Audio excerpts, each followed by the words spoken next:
Hindi tatantanan ng DPWH ang kaso ng flood control scandal hanggat walang nakukulong ng mga tiwaling opisyal. Ang mga nagbitiw na sa posisyon ay hindi rin ligtas sa pananagutan. Narito ang Agenda Weekend Report ng ating kasamang si Pinky Webb. Umpisa pa lang to, at marami ito. Posibleng umabot sa daan-daan ang makakasuhan sa flood control scandal ayon kay DPWH Secretary Vince Dizon. Sa ngayon, nasa 26 na individual na ang nasampahan ng reklamo. Kabilang dito si dating DPWH District Engineer Henry Alcantara na siyang nakikitang mastermind ni Senate Blue Ribbon Committee Chair Ping Lacson. Kung yung mababa, yung engineer lang, may alam, mas may alam yung boss.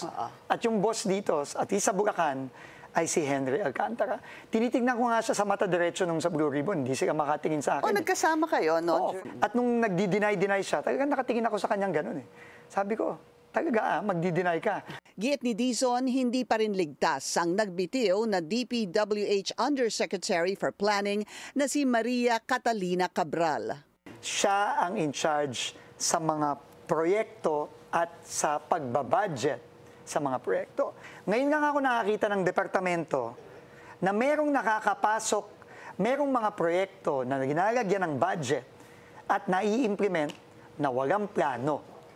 So tanong ko yan, sa planning, paano nakakalusot ang mga proyekto na walang plano? Hindi porket nag-resign ka, ibig sabihin, wala ka ng pananagutan dito. Ganito rin ang mensahe ni Dizon kina dating DPWH Secretary Manuel Bonoan at USEC Roberto Bernardo. I don't care where this goes, to whom these cases will go.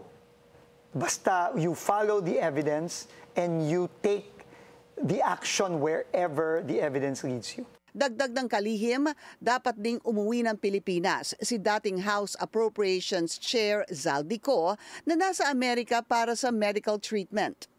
Pero whether umuwi siya o hindi, tingin ko, kitang-kita na natin kung saan papunta ang gagawin ng ICI. Para sa Agenda Weekend, Pinky Webb, Bilyonaryo News Channel. Manatiling nakatutok sa Bilyonaryo News Channel. Sumubaybay sa aming social media accounts at mag-subscribe sa aming YouTube channel para sa mga bago at eksklusibong balita.